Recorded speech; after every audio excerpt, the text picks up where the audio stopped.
Now Shane Savage has come into the equation. A lot of us were looking at Hibbert and Laird and Lloyd and the like, maybe some McGovern, but Shane Savage has popped up. We don't want to spend much in defence, and he comes at a very nice price, 479k. He has a magnificent kick on him, Shane Savage. He's going to fill the void of Lee Montagna, and his kicking is just unbelievable. Being from New Zealand, he would have had all that practice in the sheep kicking competitions, which gives him a complete and distinct advantage over us Australians. He's just fantastic. I think that Shane Savage, he could be the classic trap in the JLT, but he's missed one game in 3 seasons without through injury, including the VFL here. But I just think he looks durable. He plays at halfback properly. He will cup some attention, but maybe later in the season. But I think there's a great value pick here. I think you'd take a 90 from him, and 84 and 87 the last 2 years.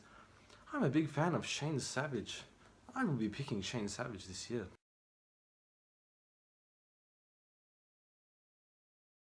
I don't know whether to start with Patrick Dangerfield or do not start with him.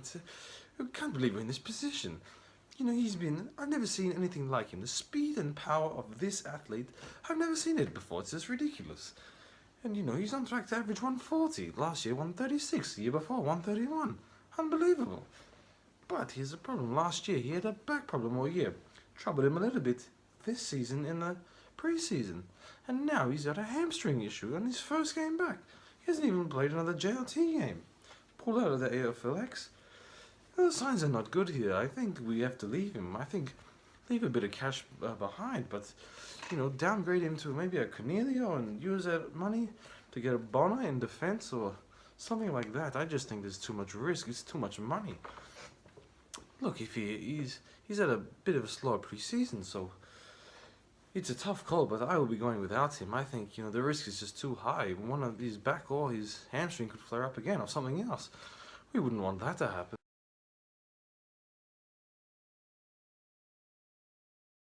Now in the ruck department, we don't know what to do. We have Maximum gone, and then we don't know what else. I think we should narrow it down to 2 options. I think we go with a Stephen Martin, a very good player, not the tallest player, but plenty of possessions around the ground. And Tobias of the Nankervis, I think he had an excellent last season. Still very young, but I see a great potential in young Nankervis. I think what he did last year was absolutely fantastic, and in the JLT he looked even better. Plenty of ball around the ground. Soldo just took a back seat, so I think we pick between Nankervis and Stephen Martin. I have my doubts on anyone else. I think maybe you want to upgrade to Cruiser or Ryder later on, but not right now. But I will be going with Nankervis, but if you have the money, I'd say go with Stephen Martin. I don't think Archie Smith is looking very good at the moment. I definitely like both these picks, so I'm going with Nankervis, but don't worry about anyone else. Nankervis or Steph.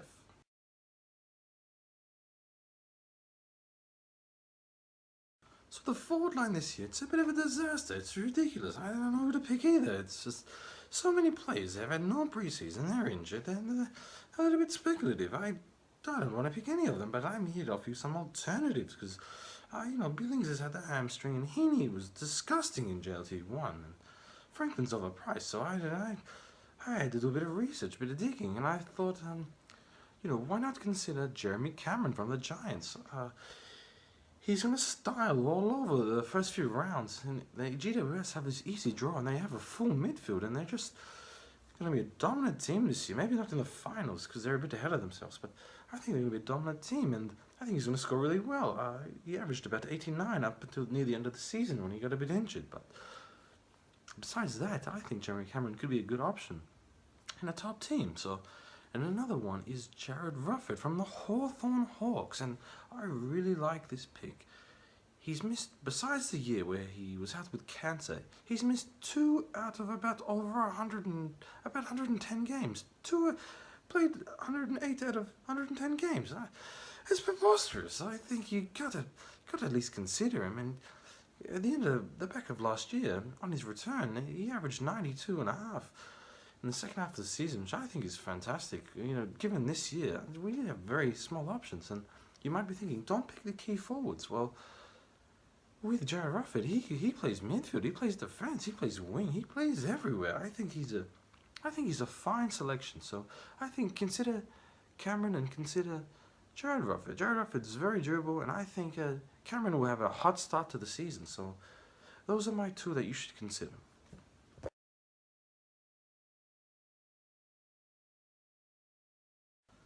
You may not know this about me, but I was actually homeschooled all my life, and I finished homeschooling and then went to university. And finished university, of course, from home. Why would you go in? But now I'm thinking it's time for me to make some friends and get out there. And I think, it's a wonderful thing. And I've been reading this book, How to Win Friends and Influence People, and it's a fantastic book. It's teaching me so many things. And I was on Facebook the other day, and I added 4 people, and I haven't even met them yet. And it's great. I'm making all these friends.